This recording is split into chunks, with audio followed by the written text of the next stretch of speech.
Apa kesan bagi orang yang baru mulai belajar membaca kitab bahasa Arab saat melihat lembaran teks kitab ini? Panjang, huruf-hurufnya seperti menyatu. Bagaimana cara membacanya? Jika ditanya, kemampuan apa yang dibutuhkan untuk bisa membaca kitab? Jawabannya ada dua. Pertama, kemampuan membaca kelas kata, yaitu isim, fi'il, dan harf. Kedua, kemampuan menentukan i'rab atau fungsi dan jabatan kata. Buku Kaifa Taqra'ul Kitab mengembangkan teknik membaca kitab dengan memisah antara kelas kata. Isim dipisah, fi'il dipisah, harf dipisah. Perhatikan ini. Akhirnya jadi seperti ini. Jadi mudah kan?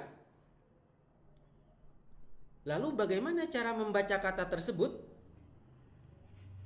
Buku Kaifa Taqra'ul Kitab punya teknik baru, unik, dan mudah dalam membaca kata.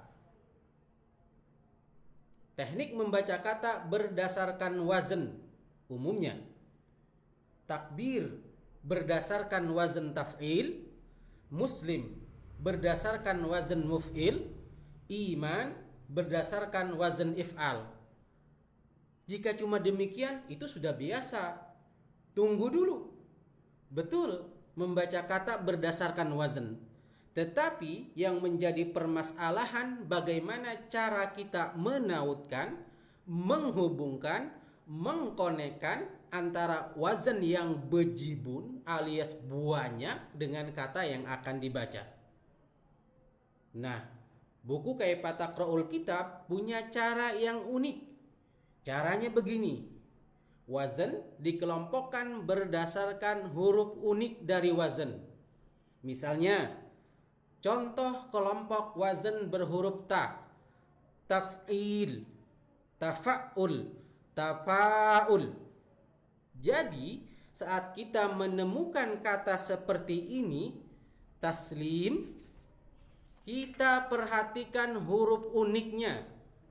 Huruf uniknya adalah ta.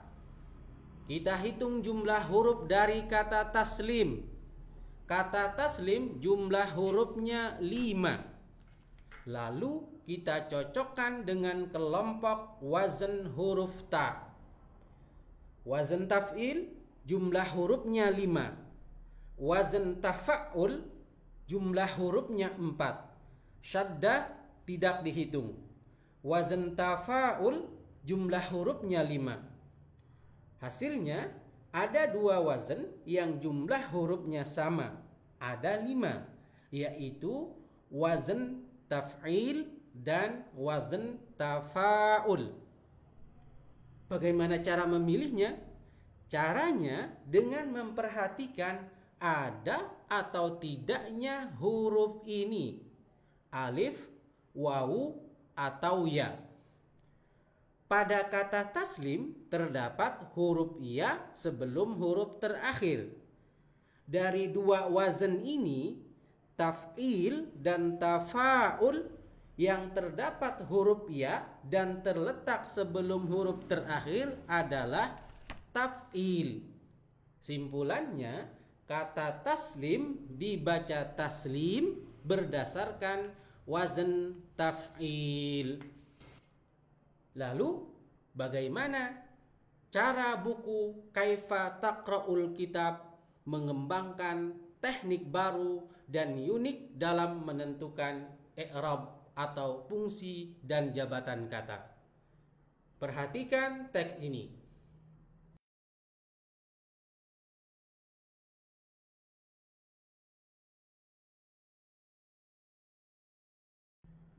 Setelah tuntas kita membaca setiap kata, untuk menentukan i'rab, caranya seperti ini.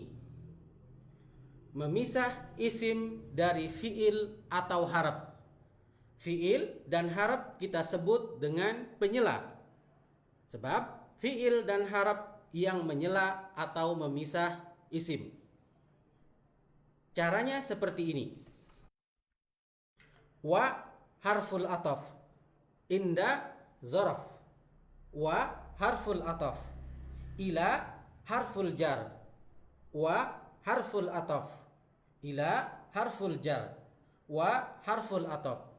Hasilnya seperti ini. Lalu kita perhatikan kelompok kata ini.